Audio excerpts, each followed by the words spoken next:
قد افلح المؤمنون الذين هم في صلاتهم خاشعون والذين هم عن اللغو معرضون والذين هم للزكاة فاعلون والذين هم لفروجهم حافظون إلا على أزواجهم أو ما ملكت أيمانهم فإنهم غير ملومين فمن ابتغى وراء ذلك فأولئك هم العادون والذين هم لأماناتهم وعهدهم راعون والذين هم على صلواتهم يحافظون أولئك هم الوارثون الذين يرثون الفردوس هم فيها خالدون۔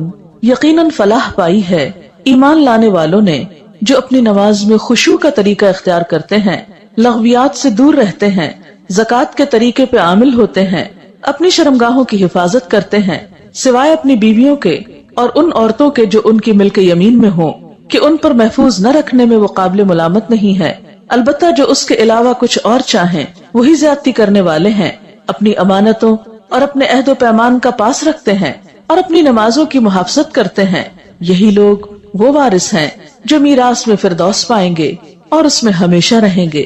سورۃ المؤمنون کی 11 آیات آپ کے سامنے پڑھی گئی ہیں اور ان کا ترجمہ۔ آج ہم اس سورت کی ابتدائی آیات پر بات کریں گے اور ہمارا آج کا موضوع ہوگا نماز میں خشوع کیسے پیدا کیا جائے۔ عموماً لوگ شکایت کرتے ہیں یا پریشان ہوتے ہیں کہ ہم نماز تو پڑھ لیتے ہیں لیکن ہماری نمازوں میں خشوع نہیں آتا، یا نماز پڑھ کر سکون نہیں ملتا، یا نماز پڑھتے ہوئے دلوں میں بہت وسوسے آتے ہیں۔ تو آئیے دیکھتے ہیں کہ ان آیات کی روح سے ہم اپنی نمازوں کو کیسے بہتر بنا سکتے ہیں اور نماز میں خشوع پیدا کرنے کا طریقہ کیا ہو سکتا ہے۔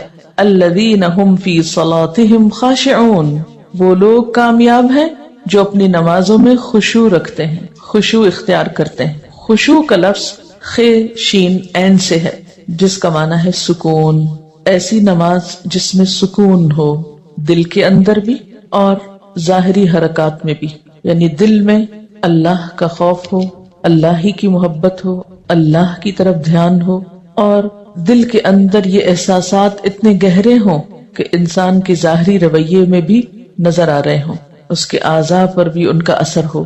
پھر خشوع کا معنی کسی کے آگے جھک جانا، دب جانا، عاجزی اور انکساری کا اظہار کرنا بھی کیا گیا ہے۔ تو گویا خشوع کا لفظ آتے ہی دل میں پہلا خیال کیا آنا چاہیے؟ سکون، ٹھہراؤ، ریلیکس، عاجزی، جھکاؤ۔ اسی لیے ہم دیکھتے ہیں کہ حضرت مجاہد کہتے ہیں کہ نظر اور آواز کو پست رکھنے کا نام خشوع ہے۔ حضرت علی رضی اللہ تعالیٰ عنہ فرماتے ہیں کہ دائیں بائیں التفات یعنی گوشہ چشم سے دیکھنے سے بچنا خشوع ہے، یعنی نماز میں کھڑے ہو کر دائیں بائیں نہیں دیکھنا، ادھر ادھر نہیں دیکھنا اور آنکھوں کے کناروں سے بھی نہیں دیکھنا۔ جو اس سے بچ جائے گویا وہ خشوع کی حالت میں ہے۔ حضرت عطا فرماتے ہیں کہ بدن کے کسی حصے سے نہ کھیلنا خشوع ہے، یعنی نماز میں بے وجہ کھجانا یا کپڑے ٹھیک کرنا، ہلنا جلنا، آگے پیچھے ہونا، کبھی ٹانگ اٹھانا، کبھی انگلیاں مروڑنا، کبھی کچھ کرنا، کبھی ایک ٹانگ پہ بوجھ ڈال کے کھڑے ہو جانا، یہ سب چیزیں خشوع کے خلاف ہیں۔ حضرت ابو ذر رضی اللہ تعالی عنہ سے روایت ہے کہ رسول اللہ صلی اللہ علیہ وسلم نے فرمایا، اللہ تعالیٰ نماز کے وقت اپنے بندے کی طرف برابر متوجہ رہتا ہے جب تک وہ دوسری طرف التفات نہ کرے، یعنی بندہ جب رب کی طرف متوجہ رہتا ہے تو رب بھی بندے کی طرف متوجہ رہتا ہے۔ جب وہ دوسری طرف التفات کرتا ہے یعنی گوشہ چشم سے دیکھتا ہے تو اللہ تعالیٰ اس سے رخ پھیر لیتے ہیں، یعنی آپ کا دھیان اگر اللہ کی طرف رہا تو اللہ کی توجہ بھی آپ کی طرف، جو ہی آپ نے ادھر ادھر منہ کیا، توجہ کی، اللہ نے بھی اپنا رخ پھیر لیا۔ نبی کریم صلی اللہ علیہ وسلم نے حضرت انس کو حکم دیا کہ اپنی نگاہ اس جگہ رکھو جس جگہ سجدہ کرتے ہو، اور یہ کہ نماز میں دائیں بائیں التفات نہ کرو، یعنی نماز کو خشوع کیا ہے؟ نگاہیں سجدے کی جگہ ہوں۔ اگر آپ اس عمل میں کامیاب ہو جائیں تو یقین مانے آپ کی نماز میں خشوع آ جائے گا۔ بہت سے لوگ یہ سمجھتے ہیں کہ شاید آنکھیں بند کر کے نماز پڑھنے سے زیادہ خشوع آتا ہے، جو کہ غلط فہمی ہے۔ ایسا کرنا پسندیدہ بھی نہیں، لگتا بہت آسان ہے کہ کچھ چیز نظر نہ آئے تو ہمارا دھیان زیادہ اللہ کی طرف ہو جائے گا، لیکن آج آپ نماز میں تجربہ کر کے دیکھیں، جو لوگ آنکھیں بند کر کے پڑھتے ہیں وہ آنکھیں کھول کر سجدے کی جگہ دیکھنا شروع کریں. اس میں یہ ہوتا ہے نا کہ جب ہم بچپن سے ایک طریقے پہ نماز پڑھ رہے ہیں, کبھی کسی نے ہمیں ٹوکا نہیں, کیونکہ ہم سب سے زیادہ مائنڈ اس وقت کرتے ہیں جب کوئی ہماری نماز کی اصلاح کرنا چاہے. عام طور پر اگر آپ لوگوں کو کسی بھی چیز سے روکیں تو وہ اتنا نہیں برا مناتے, لیکن اگر نماز کے بارے میں تھوڑی سی بات بھی کر دے تو ہائپر سینسیٹیو ہوتے ہیں, غصہ کرتے ہیں. کیوں کہا؟ اگر مثلا کسی نے اگر دوپٹہ باریک لیا نماز میں تو اسے روکا جائے کہ نہیں یہ ٹھیک نہیں, یا اگر ٹخنے ننگے ہو رہے ہیں اور بتایا گیا, یا یہ کہ نماز کا طریقہ درست نہیں, اگر اس میں کسی نے تھوڑی سی بھی مداخلت کر دی تو ناقابل برداشت. تم ہوتے کون ہو مجھے کچھ کہنے والے؟ اس لیے عموماً لوگ اپنی عزت بچانے کو دوسروں کو چھوڑ دیتے ہیں. ٹھیک ہے جو چاہیں کریں, پھر کیا ہو سکتا ہے. جب کسی کو خود پرواہ نہیں, جب کوئی خود اپنی اصلاح نہیں چاہتا تو آپ کیا کر سکتے ہیں کسی کے لیے. اور بعض اوقات انڈائریکٹلی 20 بار سمجھانے کے باوجود بھی لوگ اپنا طرز عمل نہیں بدلتے. تو یاد رکھیے کہ جب تک طریقہ درست نہیں ہوگا خشوع نہیں آئے گا. تو خشوع لانے کے لیے نمبر 1 کہ سنت کے مطابق نماز پڑھنے کی کوشش کریں, اور اس میں سجدے کی جگہ پہ دیکھنا شروع کریں. نماز میں حرکت کم کریں. عموماً تو مجھے ٹیلی ویژن دیکھنے کا کبھی نہ موقع ملا ہے نہ موقع ہوتا ہے. تو اس رمضان میں جہاں ہم ٹھہرے ہوئے تھے تو وہاں پر ٹیلی ویژن تھے, تو رات کو حرم کی تراویح آتی تھی, تو مجھے بہت ہوتا تھا کہ اتنا قریب ہے ہم اور وہاں شریک نہیں ہو سکتے. تو میں اہتمام کے ساتھ تھوڑی دیر لگا کے دیکھتی تھی کہ اچھا آج کون سی آیات آ رہی ہیں, آج کیا ہو رہا ہے. تو اس میں میں نے خصوصی طور پہ غور کیا کہ جو امام ہوتے تھے ایسے لگتا تھا کہ پتھر کے بت ہیں جو ان کو بالکل کوئی حرکت نہیں. اور وہاں سے مجھے اپنی نماز کو چیک کرنے کا احساس ہوا کہ ایک جگہ پر نظر ہے. ہمارا حال کیا تھا, کبھی آنکھیں بند کر لیتے ہیں, اوپر سر کر رہے ہوتے ہیں, کبھی ادھر کر رہے ہوتے ہیں, کبھی نیچے کر لیتے ہیں, کبھی آنکھیں کھول لیتے ہیں, کبھی ادھر ادھر تھوڑا سا دیکھ لیتے ہیں. کیا خاک خشوع آئے گا؟ اگر آپ کسی کو خشوع کے ساتھ نماز پڑھتے دیکھیں تو آپ دیکھیں گے آپ کی نماز میں بھی آئے گا, یا آپ کے پاس اگر کوئی کھڑا ہو تو اس سے بھی آپ کو فائدہ ہوگا. لیکن اگر آپ واقعی چاہتی ہیں, کیونکہ اس تدبیر نے مجھے بہت زیادہ فائدہ دیا ہے, آنکھیں بند نہیں کرنی, آنکھیں کھلی رکھنی ہے, لیکن مسلسل سجدے ہی کی جگہ پہ دیکھنا ہے, ادھر ادھر نہیں دیکھنا, اور کم سے کم حرکت, ہلنا نہیں ہے. یہ 2 کام آپ کر لیں تو اندر بھی ٹھہراؤ آئے گا. اسی لیے خشوع کا معنی سب سے پہلے میں نے آپ کو سکون والا بتایا, سکون. اور جو اس طرح نماز پڑھے اس کی نماز کے بعد بھی اس کو ایک خاص سکون نصیب ہوگا. ہم نماز پڑھ کے بے چین اٹھتے ہیں بعض اوقات, کیا پڑھا, کبھی رونے بھی بیٹھ جاتے ہیں, کوئی فائدہ نہیں. یہ رونے دھونے سے کوئی زیادہ فائدہ نہیں ہے, یہ ایک لیم ایکسکیوز ہوتا ہے. رو کے اپنے آپ کو ہم خوش کر لیتے ہیں کہ ہم رو لیے, بس ندامت کے آنسوں نے سب غلطی دھو دی. ٹھیک ہے, اس سے دھل جاتی ہے غلطی, لیکن غلطی کی جب تک اصلاح نہ ہو تو محض رونا فائدہ نہیں دیتا, یا محض ندامت فائدہ نہیں دیتی. تو اس لیے 2 چیزوں پہ خصوصی توجہ کرنی ہے اگر چاہتے ہیں خشوع آئے. تو یہاں پر اللہ تعالیٰ فرماتے ہیں کہ صرف نماز پڑھنا ہی کافی نہیں, بلکہ نماز میں خشوع ضروری ہے. کس کے لیے؟ کامیابی کے لیے. اسی لیے آپ دیکھیے کہ ایسی جگہ پر نماز پڑھنے کو کہا گیا ہے جہاں زیادہ آس پاس موومنٹ نہ ہو.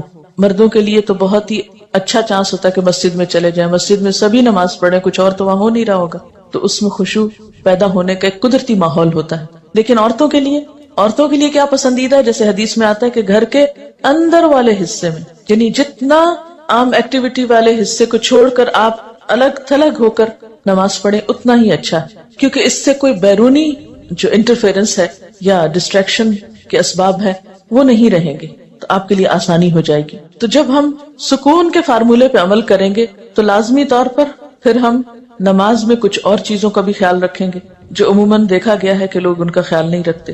تو کن چیزوں سے پھر بچنا ہے؟ مثلاً نمبر 1 ہلنا نہیں, نمبر 2 مختلف سمتوں میں جھکنا نہیں. کیسے؟ یعنی کہ کبھی دائیں ٹانگ پہ کھڑے ہو جائیں, کبھی بائیں ٹانگ پہ کھڑے ہو جائیں, یہ نہیں کرنا. ٹھیک ہے, اگر شروع میں آپ کو بہت لمبی نماز کی عادت نہیں تو مختصر پڑھنا شروع کریں, لیکن ہلے بغیر. کپڑوں کو بار بار سمیٹے نہیں, نہ ان کو جھاڑیں. ایسا دوپٹہ یا ایسا لباس نہیں پہنے کہ جو بار بار گرے اور بار بار آپ اس کو سمیٹنے میں مصروف ہوں. پھر اسی طرح جائے نماز کو درست طریقے پہ بچھائیں, یہ نہیں کہ نماز کے بیچ میں ہی آپ اسے ٹھیک کرنا شروع کر دیں.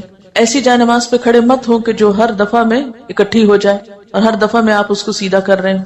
پہلے جو کھجور کے درختوں کے پتے ہوتے تھے ان کے جو جائے نماز ملتے تھے, اگر آج آپ کو میسر ہو اور اس پر نماز پڑھنے کی کوشش کریں تو آپ دیکھیں گے خشوع میں اضافہ ہوگا. بالکل ایک نیچرل میٹ ہوتا ہے نا, اس کی اپنی خوشبو بھی ہوتی ہے اور وہ اکٹھا نہیں ہوتا, اور اس پر آپ کے ہاتھ پاؤں سب جم جاتے ہیں. یہ جتنی مخملی جائے نمازیں آ گئی ہیں اتنی ہی نماز میں خشوع ختم ہو گیا. کبھی پاؤں پھسل رہے ہوتے ہیں, کبھی ہاتھ پھسل رہے ہوتے ہیں. جس چیز پر آپ نماز پڑھتے ہیں اس کو بھی درست کرنے کی ضرورت ہے, وہ بھی مددگار ہے. اسی لیے آپ صلی اللہ علیہ وسلم نے نماز کے وقت سامنے نقش و نگار اور جا نمازوں کے اوپر نقش و نگار اور ان چیزوں کو ناپسند کیا ہے، کیونکہ یہ بھی نماز میں خلل انداز ہوتے ہیں۔ پھر اسی طرح تن کے بھی نہیں کھڑے ہونا چاہیے، یعنی بہت اکڑ کے نہیں کھڑے ہوں، بلکہ نارمل نیچرل ریلیکس طریقے سے کھڑے ہوں۔ بہت اونچی قرات نہ کریں، مثلاً اگر آپ تہجد میں یا نفل کسی میں ذرا سا زیادہ تلاوت کرنا چاہتے ہیں، بہت چیخ چلا کے نہیں کریں، یا کہیں آپ امامت کرا رہے ہیں تو اس صورت میں بھی قرات میں عاجزی ہونی چاہیے، کیونکہ وہ بھی خشوع میں اضافہ کرے گی۔ اسی طرح گا گا کر تلاوت کرنا یہ بھی درست نہیں، مصنوعی تکلف سے تلاوت کرنا۔ پھر اسی طرح نماز میں جمائیاں لینا اور لیتے چلے جانا نہیں، ان کو کنٹرول کریں۔ اسی طرح جلدی جلدی کرنا، کیونکہ خشوع کیا ہے؟ سکون، اور سکون میں کیا ہے کہ آپ جب قیام کریں تو ہلنا بند کر دیں، رکوع کریں تو اتنی دیر رکوع کریں کہ جسم ہلنا بند کر دے، رکوع سے جب اٹھیں تو کھڑے ہو کر دوبارہ اتنا کھڑے ہوں کم از کم کہ آپ کا جسم ہلنا بند کر دے۔ پھر جب آپ سجدے میں جائیں ٹک جائیں اور اس وقت سر اٹھائیں جب تسبیحات پوری ہو چکی ہوں اور ہلنا بھی ختم ہو چکا ہو۔ یہ نہیں کہ آپ ایک کانسٹنٹ موومنٹ میں کھڑے ہوئے تو رکوع میں ہلتے ہلتے پھر کھڑے ہو گئے، پھر سجدے میں ابھی ہلنا بند نہیں تو پھر کھڑے ہو گئے اور پھر واپس پلٹ گئے۔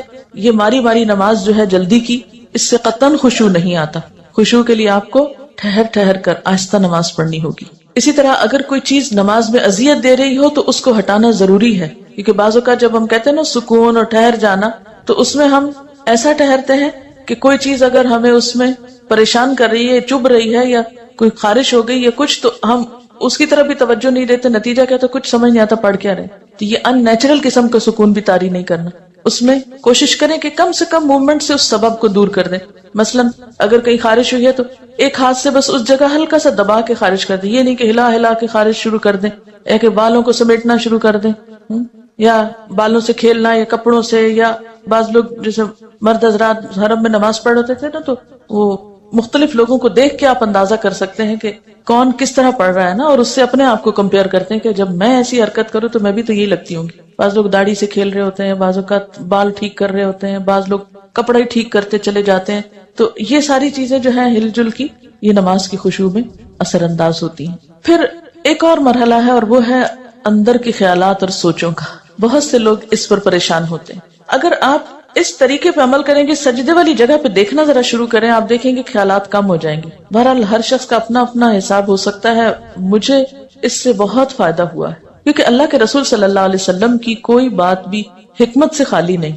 تو خیالات دو طرح کے ہوتے ہیں، ایک ہوتا ہے خیالات کا آنا اور ایک ہوتا ہے خیالات کا لانا۔ آنے والوں کو تو آپ روک نہیں سکتے، پاسبل ہی نہیں، اور ایک ہوتا ہے خود انوائٹ کرنا، کسی کو بلانا، دعوت دینا، اس کو آپ بہرحال کنٹرول کر سکتے ہیں۔ اب جو بن بلائے آ جاتے ہیں ان کو آنے دیں، ان کو آپ اگنور کر دیں، کیونکہ ہمارا دماغ ایسی چیز ہے کہ جو کانسٹنٹلی کام کرتا ہے، رکتا نہیں ہے۔ آپ سو رہے ہوں تب بھی وہ خوابیں دیکھتا رہتا ہے، آپ جاگ رہے ہوں، آپ کسی سے بات کر رہے ہوں تو ضروری نہیں کہ آپ کی پوری توجہ وہاں ہو۔ بہت دفعہ ایسا ہوتا ہے کہ بات کرتے ہوئے آپ کا دھیان وہاں بھی ہوتا ہے اور کہیں اور بھی ہوتا ہے۔ تو ان تمام چیزوں پر جو خیالات تو خود بخود آ رہے ہیں وہ آتے رہیں گے، اس کو نہیں آپ روک سکتے۔ مثلا کانوں کے اوپر تو آپ کیا کرتے ہیں، ہاتھ رکھ سکتے ہیں، آنکھوں کو بند کر سکتے ہیں، زبان بند کر سکتے ہیں، لیکن دماغ کے خیال کا کیا کریں؟ کوئی ڈھکنا نہیں دے سکتے، کوئی سوئچ نہیں آف کر سکتے، وہ تو خدا نخواستہ آف ہوا تو پھر تو گئے، آن نہیں ہو سکتا پھر۔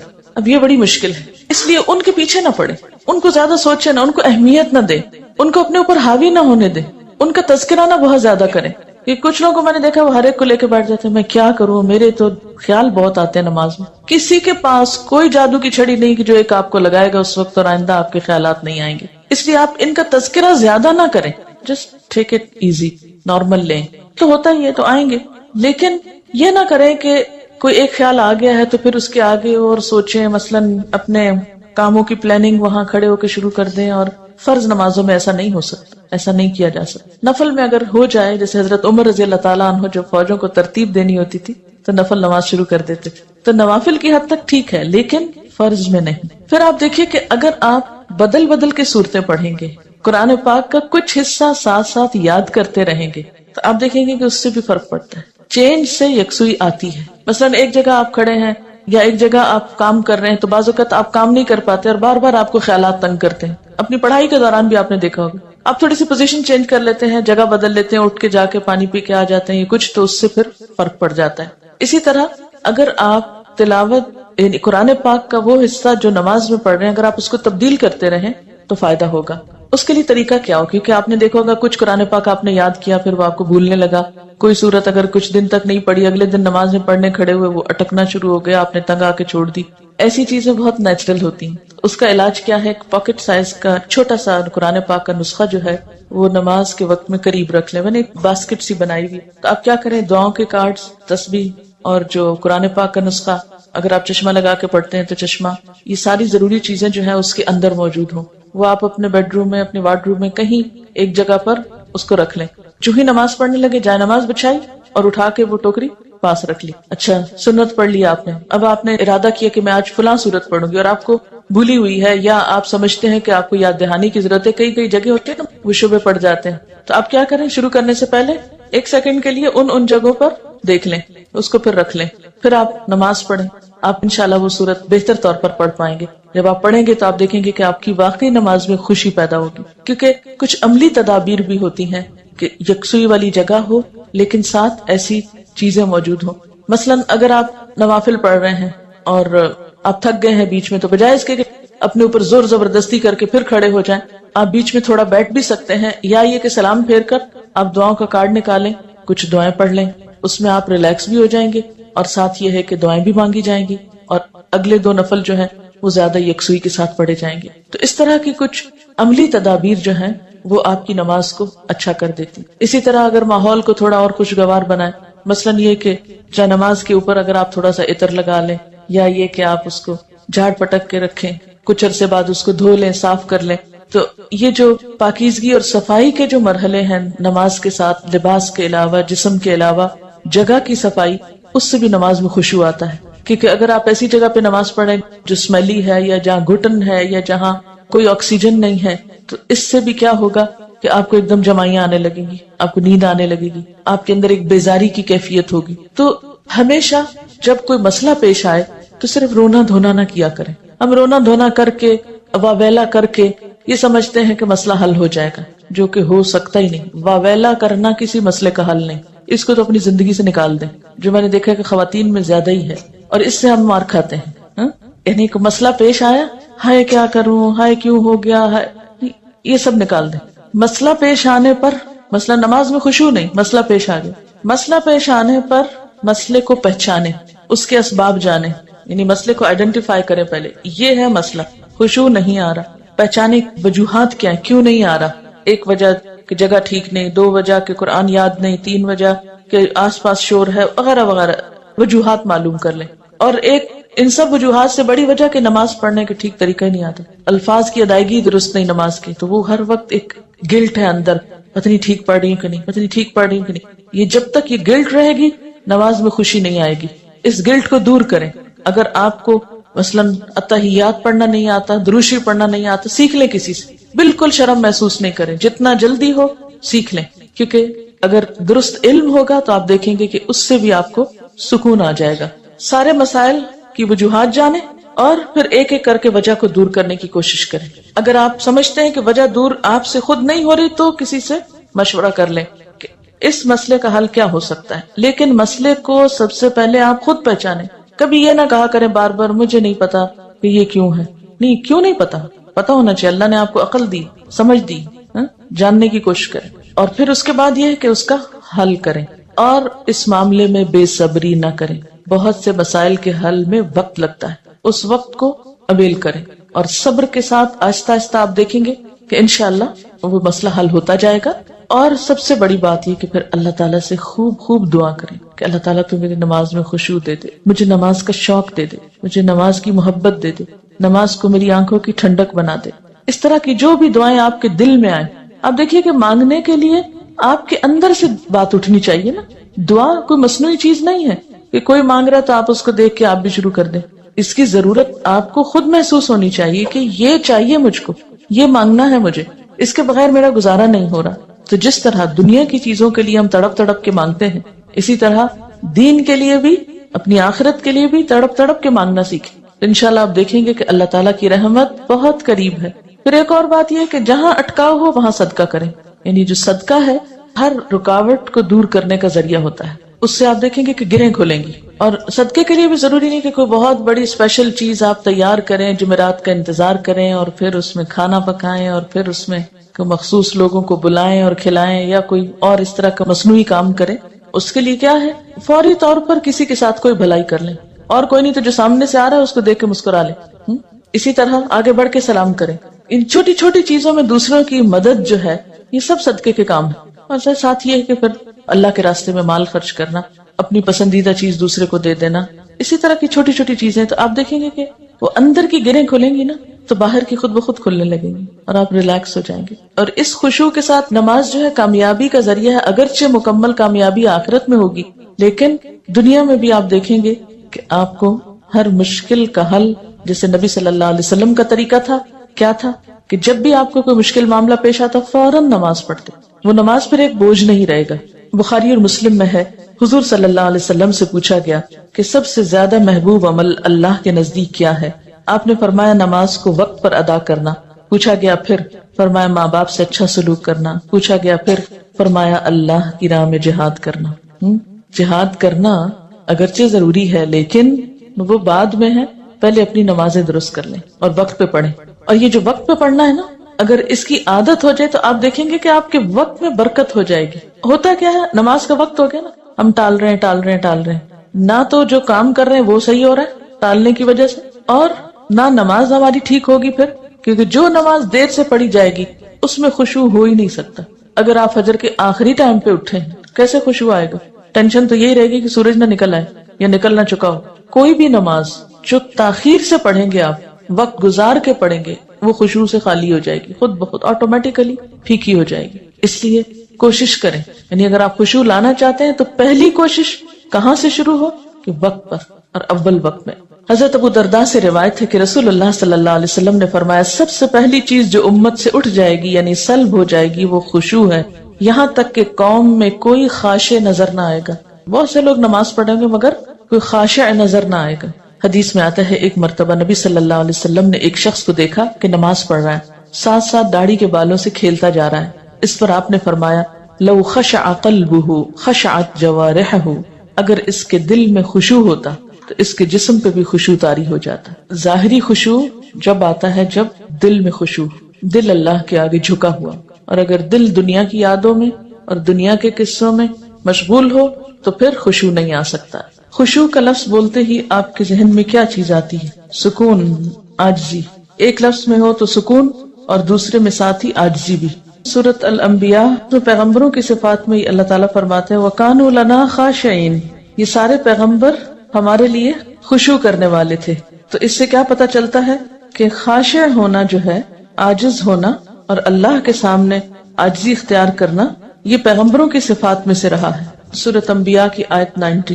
اور اس میں بھی آپ دیکھیے کہ انہم کانوا یسارعون فی الخیرات ویدعوننا رغبا ورہبا وکانوا لنا خاشعین، کہ وہ بھلائیوں میں بہت جلدی کرتے تھے، یسارعون فی الخیرات، اور ویدعوننا رغبا ورہبا، رغبت کے ساتھ اور خوف کے ساتھ ہمیں پکارتے.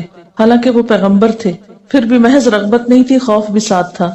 وکانوا لنا خاشعین، اور وہ ہمارے آگے جھکے ہوئے تھے. تو اس سے یہ پتہ چلتا ہے کہ نماز کے اندر خشوع صرف نماز میں ہی جھکنے کا نام نہیں، یا صرف نماز کی حد تک عاجزی اختیار کرنے کا نام نہیں، بلکہ اس کے علاوہ عام روزمرہ زندگی میں بھی یہ اخلاق پیدا ہونا چاہیے، یا عام روزمرہ زندگی میں بھی ہمارے اندر یہ کردار پیدا ہونا چاہیے. اب جب سکون کی بات ہوئی کہ کانوا لنا خاشعین، اور خشوع کا معنی اگر سکون کیا جائے اور عاجزی کیا جائے تو عملی زندگی میں کہاں کہاں یہ نظر آئے گا اور کس کس طرح ہوتا ہے کہ جب ہم نماز میں لطف اٹھاتے ہیں تو ایک نماز کا اچھا پڑھنا آئندہ کی نماز کے لیے خود بخود انتظار کی کیفیت پیدا کر دیتا ہے نا، کیونکہ آپ نے اس کو انجوائے کیا ہوتا ہے. اور اگر ایک نماز آپ نے خراب پڑھی تو اس کے بعد دل پہ بوجھ پڑتا ہے، اس بوجھ سے گلٹ آتی ہے اور پھر انسان کہتا ہے کیا فائدہ، پتہ نہیں پچھلی کا کیا بنا، اب اگلی کیا پڑھوں. بس وہ ایک پھر ڈگمگانے کی اور کشمکش کی کیفیت پیدا ہو جاتی. تو ہر نماز اپنی جگہ اہم ہے، اور ہر نماز کے اندر ایسی کوشش ضروری ہے جو اگلی نماز کے لیے ایک تیاری بن جائے، یا ایک گراؤنڈ پریپیئر کر دے، یا اس کے لیے ایک بنیاد بن جائے. وہ خشوع صرف نماز میں ہی تو نہیں رہتا نا، نماز میں ایک کیفیت طاری ہوئی، اس کے بعد آپ عام زندگی میں لوگوں سے معاملہ کر رہے ہیں، تو اب اس میں کچھ کنٹینیوٹی ہونی چاہیے نا. ٹھیک ہے اس لیول کی تو نہیں، لیکن اس کا اثر زندگی کے دوسرے معاملات پر بھی پڑنا چاہیے، کیونکہ نماز جو ہے یہ ہماری پوری شخصیت کو ریفارم کرتی ہے، اس کی اصلاح کا سبب بنتی ہے. نماز کے اندر کی کیفیات باہر پر اثر انداز ہوتی ہیں، ٹھہراؤ آنے لگتا ہے نا. کسی کا کمنٹ ہے، 2 چیزیں اگر ہم خود میں پیدا کر لیں تو دین کے کام میں آسانی ہو جاتی ہے: ہر ماحول میں پرسکون بیٹھ کر دیکھنا، اور ہر عادت اور طبیعت کے لوگوں سے ملنا اور نارمل رہنا. یہ ہے وہ تاثیر جو نماز کی خشوع سے آپ کے معاملات پہ پڑتی ہے نا. یہ لکھتی ہے کہ 2-3 مواقع جن کا مجھے تجربہ ہوا. ایک تو یہ کہ قریبی رشتہ دار کے انتقال پہ جانا ہوا. کچھ بتانے کی کوشش کی لیکن ایک معتبر خاتون نے سختی سے خاموش کرا دیا. میں نے اپنا قرآن لیا، پڑھتی رہی، سوچتی رہی اور واپس آ گئی. سوئم پہ گئی تو کتاب میرا جینا میرا مرنا ساتھ لے گئی. خالی صفحات پہ اپنا پیغام ہمدردی لکھا اور یہ کہ جو بھی یہ کتاب پڑھے دوسروں کو بتائے اور مرنے والے کے لیے مغفرت کی دعا کرے. یہ چھوڑ کر آ گئی، یعنی میسج کے ساتھ کتاب. 2 مہینے بعد فون آیا ان کی بہو کا کہ جو بھی لوگ دوسرے شہروں سے آئے ہیں میں نے پڑھ کر کتاب سنائی ہے، ہر کوئی کتاب کا مطالبہ کر رہا ہے، جتنی کتابیں انہوں نے مانگی بھجوا دی. لے جانے والے نے بتایا کہ ہر کوئی یہ کتاب لینا چاہ رہا ہے اور میری بیوی ہر ایک کو کتاب سناتی ہے. کام ہو گیا. اگر یہ اس معتبر خاتون کی بات نہ مانتی اور اس وقت الجھ پڑتی تو اس صبر کا یہ جو پھل ملا ہے یہ نہ ملتا. کہتے نا صبر کا پھل میٹھا ہوتا ہے. اس وقت تو بہت سخت تکلیف سے گزرتا ہے انسان، اور ہم عام طور پر جھلا اٹھتے ہیں کہ نہیں مجھے تبلیغ کا موقع نہیں ملا اور اتنا اچھا موقع چلا گیا. ایک تو یہ کہ اللہ تعالیٰ کے فیصلوں کو اگر قبول کرنا آ جائے نا ہمیں تو زندگی پر لطف ہو جائے. موقع مل گیا الحمدللہ، نہیں ملا تو اس میں بھی کوئی مصلحت ہوگی ضرور. میں اس حال پہ بھی راضی ہوں. میں نے کوشش کر لی، اگر چانس نہیں ملا کوئی بات نہیں، لیکن کوشش نہیں چھوڑی. جب ہم جھلا اٹھتے ہیں اور اپسیٹ ہوتے ہیں تو اس میں نقصان کیا ہوتا ہے کہ ہم پازیٹیولی کام کرنا چھوڑ دیتے ہیں، کوشش ترک کر دیتے ہیں. جب کوشش چھوڑتے ہیں تو اگلا نیکی کا موقع ختم ہو جاتا ہے. اور کوشش پر آمادہ رہنا اور صبر کی کیفیت بھی دراصل خشوع سے آتی، کیونکہ نماز بھی تو صبر کا نام ہے نا. یعنی آپ نے بولنا نہیں، آپ نے ادھر ادھر نہیں دیکھنا، آپ نے ہلنا نہیں. میں تو سمجھتی ہوں کہ ہلنے سے رکنا سب سے بڑا صبر ہے نماز کا، ورنہ باقی جتنی بھی کیفیات آتی ہیں نا ان سب کو ہم ہل جل کے وہ بیلنس کر لیتے ہیں. یعنی نیند آئی ہے، اونگ آئی ہے اور کوئی بوریت ہوئی ہے کچھ، تو وہ ہل کے آگے پیچھے کر کے جھوم جھام کے آنکھیں بند کر کے تھوڑا ریلیکس کر کے تو وہ جو کیفیت طاری ہونی چاہیے تھی وہ ہونے نہیں دیتے. ان کا ایک اور تجربہ ہے، لکھتے ہیں کہ اسی تجربے کے بعد، یعنی جس تجربے کا انہوں نے پیچھے ذکر کیا ہے، جب 2-3 منٹ ملے کچھ نہ کچھ کارڈ پر لکھ کر رکھ لیتی ہوں. چونکہ یہ پریکٹیکل ٹپس ہے نا تبلیغ کی، اس لیے میں اس کو آپ سے شیئر کرنا چاہتی ہوں. اور جہاں جاؤں لے جاتی ہوں. اس وقت نہ بھی لوگ پڑھیں تو بعد میں ضرور پڑھتے ہیں. اب مثلا نے بنایا کہ وما قدر اللہ حق قدری ہی، اللہ تعالیٰ کا شکوہ، اور اندر لکھا ہوا ہے اللہ تعالیٰ کا بندوں سے شکوہ، اور نہیں انہوں نے قدر کی اللہ کی جیسا کہ حق ہے اس کی قدر کرنے کا. فرمایا میں اور جن و انس عجیب معاملے پہ ہیں. پیدا میں کرتا ہوں، عبادت کسی اور کی، رزق میں دیتا ہوں، احسان مند کسی اور کے، صحت اور قوت میں دیتا ہوں، شکر گزار کسی اور کے. اب یہ شرک کی نفی کا ایک پیغام ہے. تو اسی طرح اگر آپ کہیں پر بھی ہیں اور گفتگو شروع ہوتی تو آپ کیا کہہ کے انٹروڈیوس کرائیں گے؟ یہ کارڈ ہے میں نے بنایا، مجھے یاد بہت اچھی لگی، آپ بھی پڑھ کے دیکھیں. بہت اچھے انداز میں، ہلکے پھلکے انداز میں.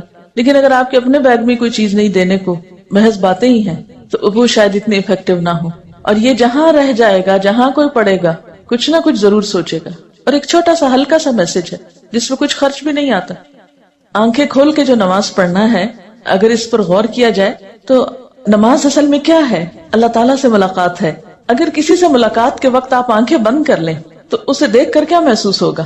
یعنی ذرا امیجن کریں نا کہ آپ کسی سے مل رہے ہیں اور کوئی شخص آپ کو دیکھ ہی نہیں رہا، یا سر نیچا اس طرح کیا ہوا ہے کہ کوئی اس کے ساتھ آپ کا کانٹیکٹ فیل ہی نہیں ہو رہا. تو اسی طرح اگر ہم اللہ تعالیٰ کے آگے کھڑے اور آنکھیں بند کر کے کھڑے ہیں، اور آپ یقین کیجئے کہ جو ہی آپ آنکھیں بند کرتے ہیں نا تو آپ اپنے خیالوں میں خود بخود کھونے لگتے ہیں.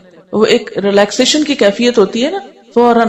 حتیٰ کہ میں نے یہ تک تجربہ کیا ہے کہ اگر میں نے سجدے پر نگاہ اگر کانشیسلی نہیں رکھی، ذرا سی نگاہیں پھیری تو یوں لگا جیسے گئے. یعنی اگر غور سے سجدے کی جگہ کو فالو کیا جائے تو اس کا ایفیکٹ اور ہے. اور اگر ذرا سی بھی نگاہیں جیسے ہوتی ہے نا کہ فوکس نہیں رہتی اور آپ ادھر ادھر ذرا سے ان کو ڈھیلا کر دیتے ہیں تو اس سے بھی ایک دم یوں لگتا ہے شیطان نے اچک کے لے لیا اپنا حصہ، فوراً خیال بھٹکنے لگتا ہے. یعنی آنکھیں بند کر کے اگر آپ اپنی پوزیشن پہ بھی غور کریں، ابھی تجربہ کر کے دیکھ لیں، تو آپ دیکھیں گے کہ آپ اپنے بارے میں بھی لاسٹ ہو جائیں گے کہ آپ کی پوزیشن کیا ہے. تو کسی سے ملاقات کے وقت آنکھیں بند کر لینا یہ ملاقات کے ادب کے خلاف ہے. تو اللہ تعالیٰ کے سامنے جب انسان کھڑا ہو تو ایک اچھے حال میں کھڑا ہو. انسان کے اندر جب بے سکونی ہوتی ہے تو انسان پھر سکون لغویات میں تلاش کرتا ہے، پھر وہ لغو کی طرف مائل ہوتا ہے. لیکن جب اپنے ذات کے اندر ٹھہراؤ آ جاتا ہے، سکون آ جاتا ہے، تو پھر کیا ہوتا ہے؟ انسان کو ایسی چیزوں سے دلچسپی نہیں ہوتی، اس کا اس میں پھر دل ہی نہیں لگتا. نماز میں جب آپ سجدے کی جگہ پر دیکھتے ہیں تو اس میں آپ کا جو اپنی پوزیشن ہے وہ بھی بہت بیلنسڈ ہو جاتی ہے. نہ تو آپ بہت زیادہ سر جھکا بیٹھتے ہیں، نہ آپ سر زیادہ اٹھا سکتے ہیں، یعنی بالکل ایک صحیح اینگل پہ آپ جا کے ادب اور احترام کے ساتھ کھڑے ہوتے ہیں.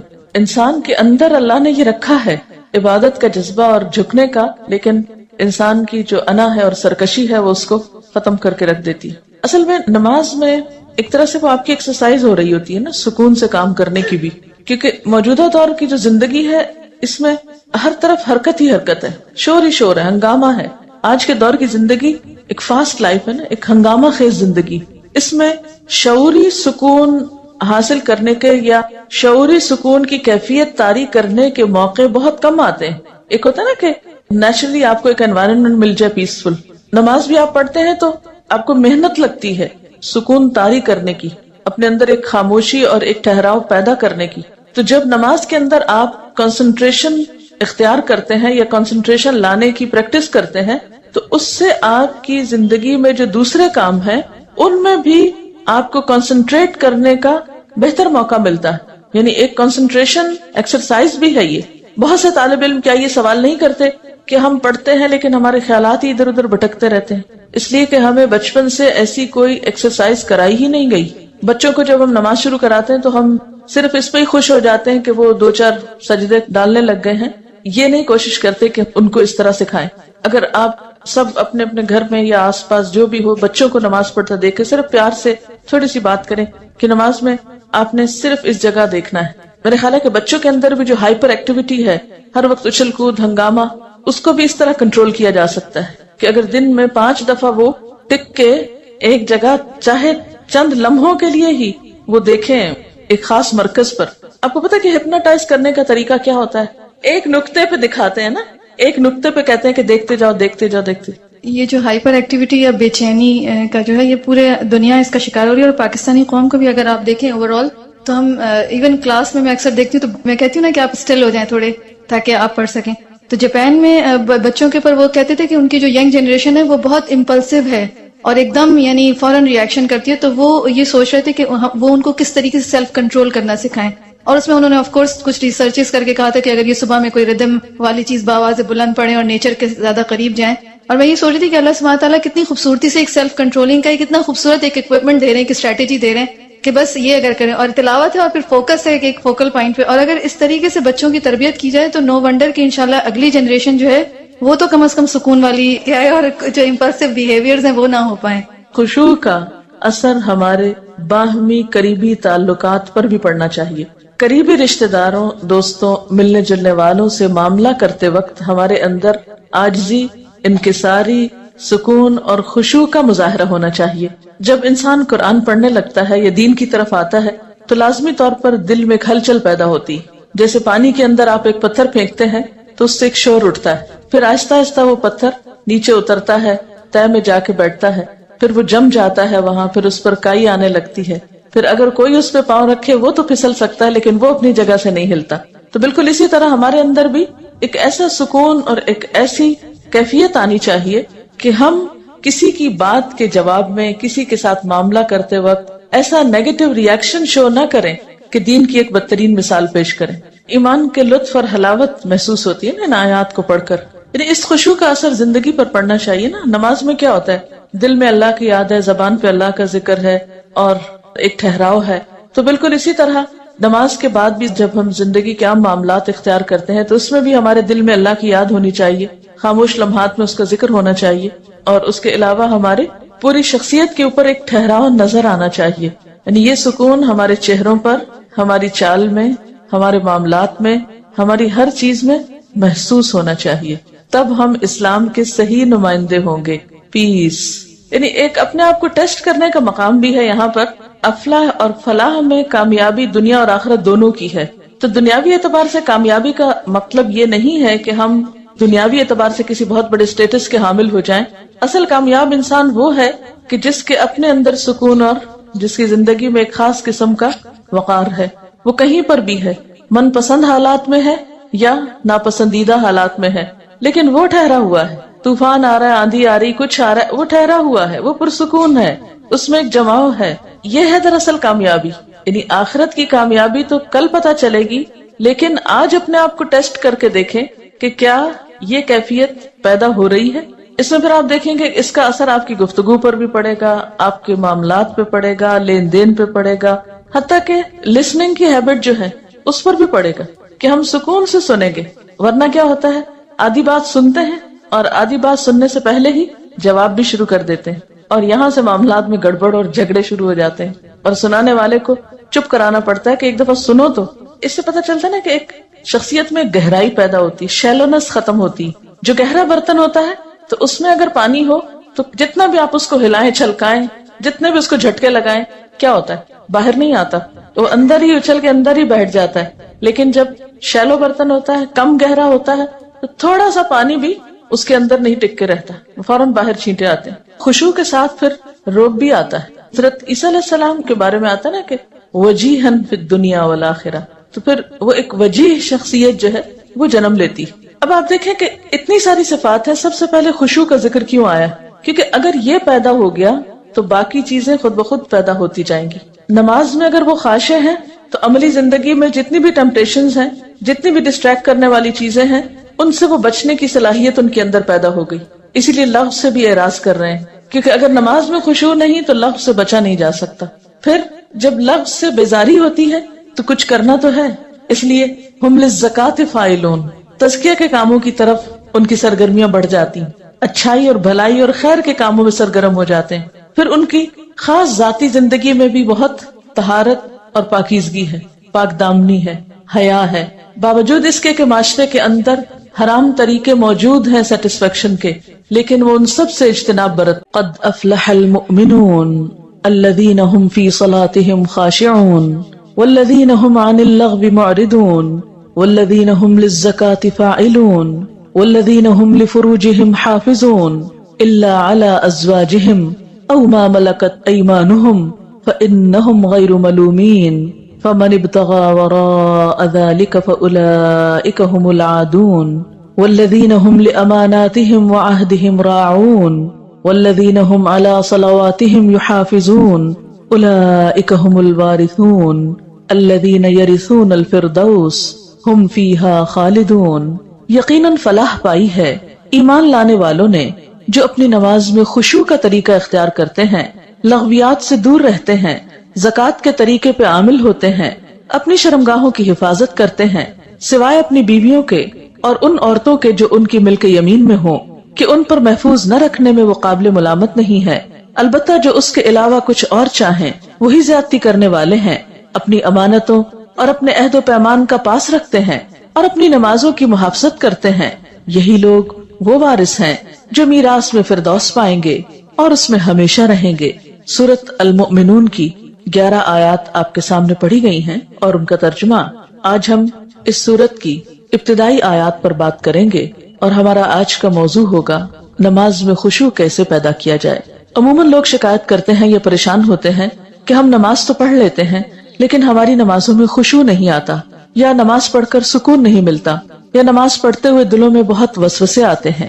تو آئیے دیکھتے ہیں کہ ان آیات کی روح سے ہم اپنی نمازوں کو کیسے بہتر بنا سکتے ہیں اور نماز میں خشوع پیدا کرنے کا طریقہ کیا ہو سکتا ہے.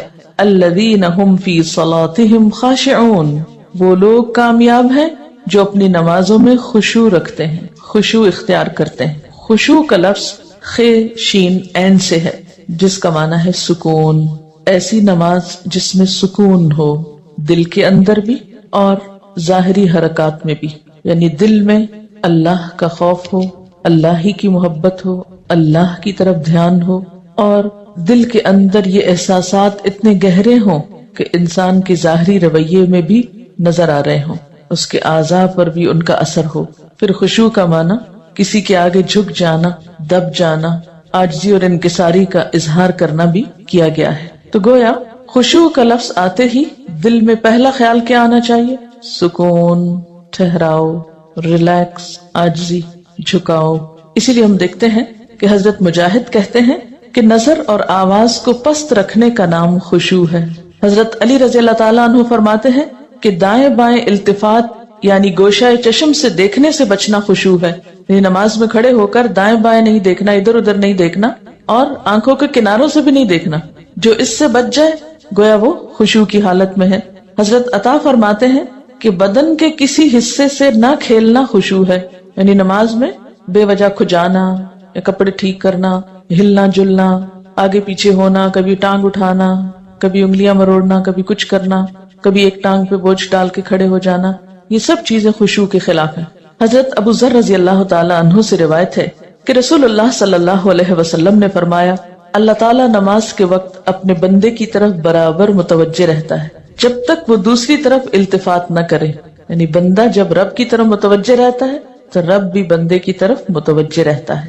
جب وہ دوسری طرف التفات کرتا ہے یعنی گوشہ چشم سے دیکھتا ہے تو اللہ تعالیٰ اس سے رخ پھیر لیتے ہیں. یعنی آپ کا دھیان اگر اللہ کی طرف رہا تو اللہ کی توجہ بھی آپ کی طرف. جو ہی آپ نے ادھر ادھر منہ کیا، توجہ کی، اللہ نے بھی اپنا رخ پھیر لیا. نبی کریم صلی اللہ علیہ وسلم نے حضرت انس کو حکم دیا کہ اپنی نگاہ اس جگہ رکھو جس جگہ سجدہ کرتے ہو، اور یہ کہ نماز میں دائیں بائیں التفات نہ کرو.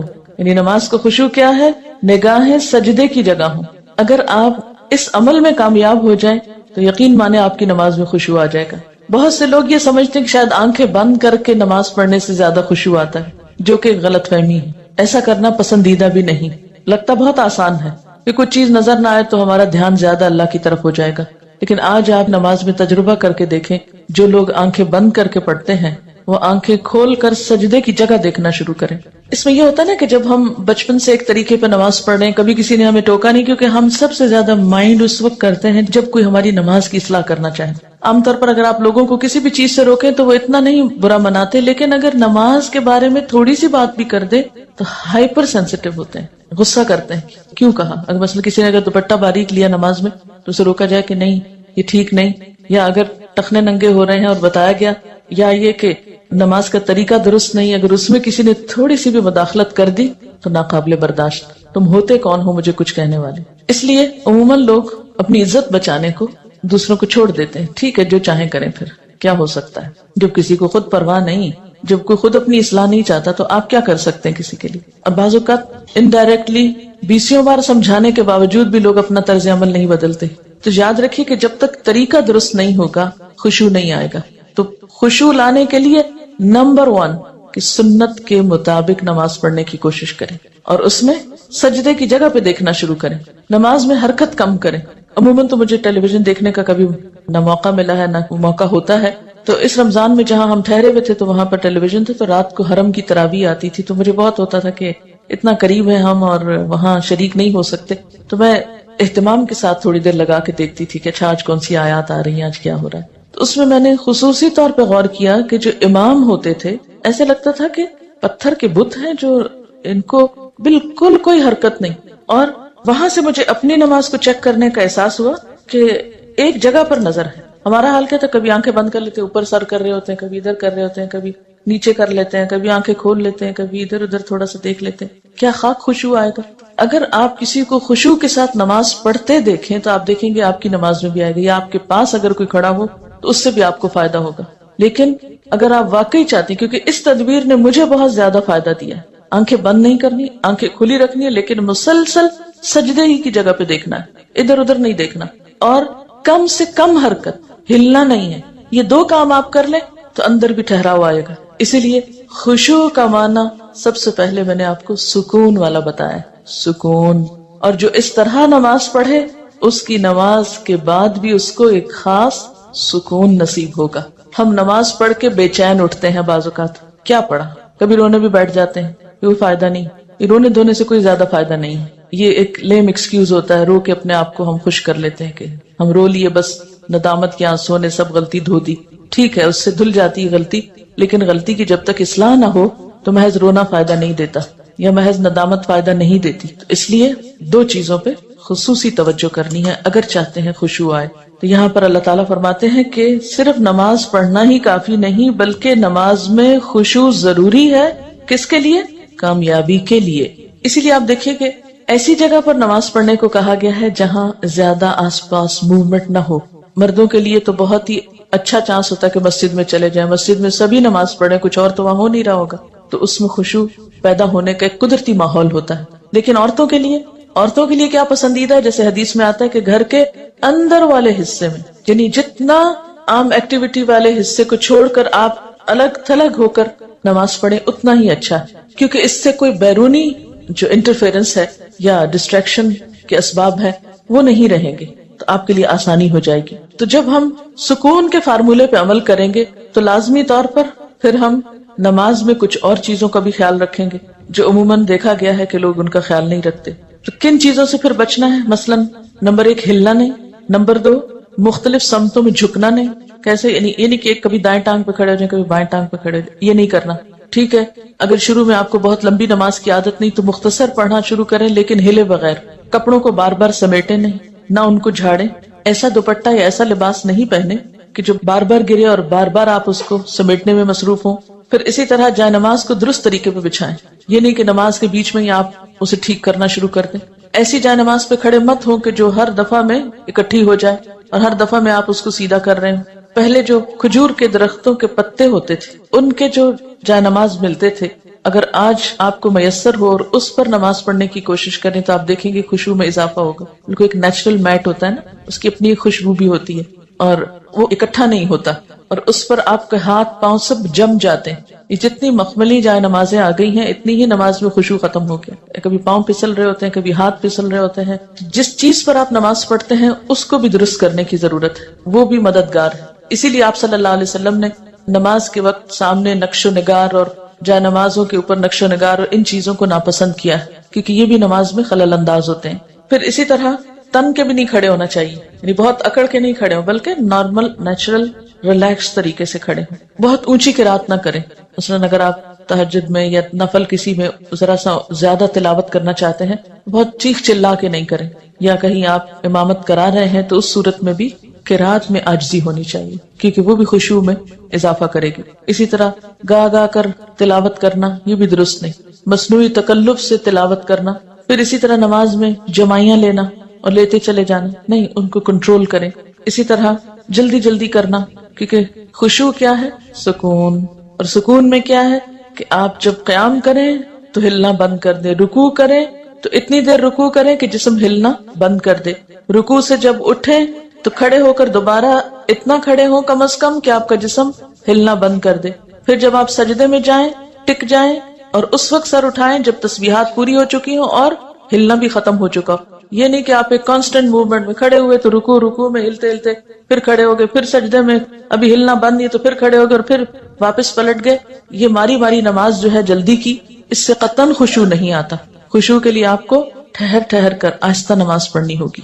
اسی طرح اگر کوئی چیز نماز میں اذیت دے رہی ہو تو اس کو ہٹانا ضروری ہے, کیونکہ بعض اوقات جب ہم کہتے ہیں نا سکون اور ٹھہر جانا تو اس میں ہم ایسا ٹھہرتے ہیں کہ کوئی چیز اگر ہمیں اس میں پریشان کر رہی ہے, چبھ رہی ہے, یا کوئی خارش ہو گئی یا کچھ, تو ہم اس کی طرف بھی توجہ نہیں دیتے. نتیجہ کیا تو کچھ سمجھ نہیں آتا پڑھ کیا رہے. تو یہ ان نیچرل قسم کا سکون بھی طاری نہیں کرنا. اس میں کوشش کریں کہ کم سے کم موومنٹ سے اس سبب کو دور کر دیں. مثلا اگر کہیں خارش ہوئی ہے تو ایک ہاتھ سے بس اس جگہ ہلکا سا دبا کے خارش کر دیں, یہ نہیں کہ ہلا ہلا کے خارش شروع کر دیں, یا کہ بالوں کو سمیٹنا شروع کر دیں, یا بالوں سے کھیلنا, یا کپڑوں سے. یا بعض لوگ جیسے مرد حضرات حرم میں نماز پڑھ ہوتے تھے نا, تو وہ مختلف لوگوں کو دیکھ کے آپ اندازہ کر سکتے ہیں کہ کون کس طرح پڑھ رہا ہے نا, اور اس سے اپنے آپ کو کمپیئر کرتے ہیں کہ جب میں ایسی حرکت کروں تو میں بھی تو یہی لگتی ہوں گی. بعض لوگ داڑھی سے کھیل رہے ہوتے ہیں, بعض اوقات بال ٹھیک کر رہے ہوتے ہیں, بعض لوگ کپڑے ٹھیک کرتے چلے جاتے ہیں. تو یہ ساری چیزیں جو ہیں ہل جل کی, یہ نماز کی خشوع میں اثر انداز ہوتی ہیں. پھر ایک اور مرحلہ ہے اور وہ ہے اندر کے خیالات اور سوچوں کا. بہت سے لوگ اس پر پریشان ہوتے ہیں. اگر آپ اس طریقے پہ عمل کریں گے, سجدے والی جگہ پہ دیکھنا ذرا شروع کریں, آپ دیکھیں گے خیالات کم ہو جائیں گے. بہرحال ہر شخص کا اپنا اپنا حساب ہو سکتا ہے. مجھے اس سے بہت فائدہ ہوا ہے کیونکہ اللہ کے رسول صلی اللہ علیہ وسلم کی کوئی بات بھی حکمت سے خالی نہیں. تو خیالات دو طرح کے ہوتے ہیں, ایک ہوتا ہے خیالات کا آنا اور ایک ہوتا ہے خیالات کا لانا. آنے والوں کو تو آپ روک نہیں سکتے, پاسبل ہی نہیں, اور ایک ہوتا ہے خود انوائٹ کرنا، کسی کو بلانا، دعوت دینا، اس کو آپ بہرحال کنٹرول کر سکتے ہیں. اب جو بن بلائے آ جاتے ہیں ان کو آنے دیں، ان کو آپ اگنور کر دیں، کیونکہ ہمارا دماغ ایسی چیز ہے کہ جو کانسٹنٹلی کام کرتا ہے، رکتا نہیں ہے. آپ سو رہے ہوں تب بھی وہ خوابیں دیکھتا رہتا ہے، آپ جاگ رہے ہوں، آپ کسی سے بات کر رہے ہوں تو ضروری نہیں کہ آپ کی پوری توجہ وہاں ہو. بہت دفعہ ایسا ہوتا ہے کہ بات کرتے ہوئے آپ کا دھیان وہاں بھی ہوتا ہے اور کہیں اور بھی ہوتا ہے. تو ان تمام چیزوں پر جو خیالات تو خود بخود آ رہے ہیں وہ آتے رہیں گے، اس کو نہیں آپ روک سکتے. مثلا کانوں کے اوپر تو آپ کیا کرتے ہیں، ہاتھ رکھ سکتے ہیں، آنکھوں کو بند کر سکتے ہیں، زبان بند کر سکتے ہیں، لیکن دماغ کے خیال کا کیا کریں؟ کوئی ڈھکنا نہیں دے سکتے، کوئی سوئچ نہیں آف کر سکتے. وہ تو خدا نخواستہ آف ہوا تو پھر تو گئے، آن نہیں ہو سکتا. پھر اب یہ بڑی مشکل ہے. اس لیے ان کے پیچھے نہ پڑے، ان کو زیادہ سوچے نہ، ان کو اہمیت نہ دے، ان کو اپنے اوپر حاوی نہ ہونے دے، ان کا تذکرہ نہ بہت زیادہ کریں. کہ کچھ لوگوں کو میں نے دیکھا وہ ہر ایک کو لے کے بیٹھ جاتے ہیں، میں کیا کروں، میرے تو خیال بہت آتے ہیں نماز میں. کسی کے پاس کوئی جادو کی چھڑی نہیں کہ جو ایک آپ کو لگائے گا اس وقت اور آئندہ آپ کے خیالات نہیں آئیں گے. اس لیے آپ ان کا تذکرہ زیادہ نہ کریں، just take it easy, normal لیں.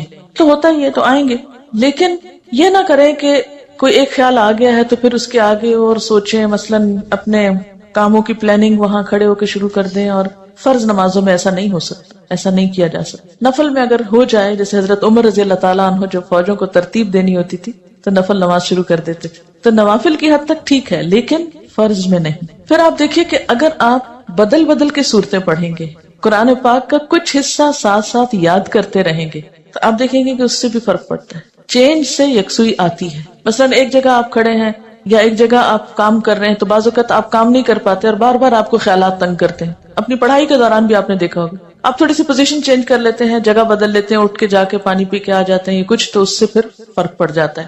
اسی طرح اگر آپ تلاوت یعنی قرآن پاک کا وہ حصہ جو نماز میں پڑھ رہے ہیں اگر آپ اس کو تبدیل کرتے رہیں تو فائدہ ہوگا. اس کے لیے طریقہ کیا ہو؟ کیونکہ آپ نے دیکھا ہوگا کچھ قرآن پاک آپ نے یاد کیا پھر وہ آپ کو بھولنے لگا. کوئی سورت اگر کچھ دن تک نہیں پڑھی، اگلے دن نماز میں پڑھنے کھڑے ہوئے وہ اٹکنا شروع ہو گیا، آپ نے تنگ آ کے چھوڑ دی.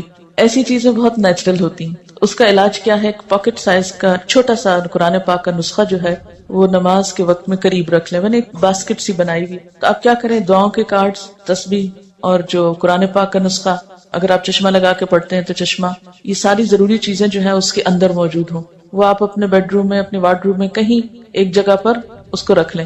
جو ہی نماز پڑھنے لگے جائے نماز بچھائی اور اٹھا کے وہ ٹوکری پاس رکھ لی. اچھا سنت پڑھ لی آپ نے، اب آپ نے ارادہ کیا کہ میں آج فلاں سورت پڑھوں گی اور آپ کو بھولی ہوئی ہے یا آپ سمجھتے ہیں کہ آپ کو یاد دہانی کی ضرورت ہے. کئی جگہ ہوتے ہیں نا وہ شبے پڑ جاتے ہیں، تو آپ کیا کریں، شروع کرنے سے پہلے 1 سیکنڈ کے لیے ان جگہوں پر دیکھ لیں، اس کو پھر رکھ لیں، پھر آپ نماز پڑھیں. آپ انشاءاللہ وہ سورت بہتر طور پر پڑھ پائیں گے. جب آپ پڑھیں گے تو آپ دیکھیں گے کہ آپ کی واقعی نماز میں خوشی پیدا ہوگی. کیونکہ کچھ عملی تدابیر بھی ہوتی ہیں کہ یکسوئی والی جگہ ہو لیکن ساتھ ایسی چیزیں موجود ہوں. مثلا اگر آپ نوافل پڑھ رہے ہیں اور آپ تھک گئے ہیں بیچ میں، تو بجائے اس کے کہ اپنے اوپر زور زبردستی کر کے پھر کھڑے ہو جائیں، آپ بیچ میں تھوڑا بیٹھ بھی سکتے ہیں، یا یہ کہ سلام پھیر کر آپ دعاؤں کا کارڈ نکالیں، کچھ دعائیں پڑھ لیں، اس میں آپ ریلیکس بھی ہو جائیں گے اور ساتھ یہ ہے کہ دعائیں بھی مانگی جائیں گی اور اگلے 2 نفل جو ہیں وہ زیادہ یکسوئی کے ساتھ پڑھے جائیں گے. تو اس طرح کی کچھ عملی تدابیر جو ہیں وہ آپ کی نماز کو اچھا کر دیتی. اسی طرح اگر ماحول کو تھوڑا اور خوشگوار بنائے، مثلا یہ کہ جا نماز کے اوپر اگر آپ تھوڑا سا عطر لگا لیں، یا یہ کہ آپ اس کو جھاڑ پٹک کے رکھیں، کچھ عرصے بعد اس کو دھو لیں، صاف کر لیں. تو یہ جو پاکیزگی اور صفائی کے جو مرحلے ہیں نماز کے ساتھ، لباس کے علاوہ، جسم کے علاوہ جگہ کی صفائی، اس سے بھی نماز میں خشوع آتا ہے. کیونکہ اگر آپ ایسی جگہ پہ نماز پڑھیں جو اسمیلی ہے یا جہاں گھٹن ہے یا جہاں کوئی آکسیجن نہیں ہے، تو اس سے بھی کیا ہوگا کہ آپ کو ایک دم جمائیاں آنے لگیں گی، آپ کو نیند آنے لگے گی، آپ کے اندر ایک بیزاری کی کیفیت ہوگی. تو ہمیشہ جب کوئی مسئلہ پیش آئے تو صرف رونا دھونا نہ کیا کریں. ہم رونا دھونا کر کے، واویلا کر کے یہ سمجھتے ہیں کہ مسئلہ حل ہو جائے گا، جو کہ ہو سکتا ہی نہیں. واویلا کرنا کسی مسئلے کا حل نہیں، اس کو تو اپنی زندگی سے نکال دیں، جو میں نے دیکھا کہ خواتین میں زیادہ ہی ہے، اور اس سے ہم مار کھاتے ہیں. یعنی کوئی مسئلہ پیش آیا، ہائے کیا کروں، ہائے کیوں ہو گیا، یہ سب نکال دیں. مسئلہ پیش آنے پر، مسئلہ نماز میں خشوع نہیں، مسئلہ پیش آ گیا، مسئلہ پیش آنے پر مسئلے کو پہچانے، اس کے اسباب جانے، یعنی مسئلے کو آئیڈینٹیفائی کریں. پہلے یہ ہے مسئلہ، خشوع نہیں آ رہا، پہچانے وجوہات کیا ہیں، کیوں نہیں آ رہا. ایک وجہ کہ جگہ ٹھیک نہیں، 2 وجہ کہ قرآن یاد نہیں، 3 وجہ کہ آس پاس شور ہے، وغیرہ وغیرہ وجوہات معلوم کر لیں. اور ایک ان سب وجوہات سے بڑی وجہ کہ نماز پڑھنے کے ٹھیک طریقہ ہی نہیں آتا، الفاظ کی ادائیگی درست نہیں نماز کی، تو وہ ہر وقت ایک گلٹ ہے اندر، پتہ نہیں ٹھیک پڑھ رہی ہوں کہ نہیں، پتہ نہیں ٹھیک پڑھ رہی ہوں کہ نہیں. یہ جب تک یہ گلٹ رہے گی نماز میں خوشی نہیں آئے گی. اس گلٹ کو دور کریں. اگر آپ کو مثلاً اتحیات پڑھنا نہیں آتا، دروشی پڑھنا نہیں آتا، سیکھ لیں کسی سے، بالکل شرم محسوس نہیں کریں، جتنا جلدی ہو سیکھ لیں. کیونکہ اگر درست علم ہوگا تو آپ دیکھیں گے کہ اس سے بھی آپ کو سکون آ جائے گا. سارے مسائل کی وجوہات جانیں اور پھر ایک ایک کر کے وجہ کو دور کرنے کی کوشش کریں. اگر آپ سمجھتے ہیں کہ وجہ دور آپ سے خود نہیں ہو رہی تو کسی سے مشورہ کر لیں کہ اس مسئلے کا حل کیا ہو سکتا ہے. لیکن مسئلے کو سب سے پہلے آپ خود پہچانیں. کبھی یہ نہ کہا کریں بار بار مجھے نہیں پتا کہ یہ کیوں ہے. نہیں، کیوں نہیں پتا ہونا چاہیے. اللہ نے آپ کو عقل دی، سمجھ دی، جاننے کی کوشش کریں. اور پھر اس کے بعد یہ ہے کہ اس کا حل کریں اور اس معاملے میں بے صبر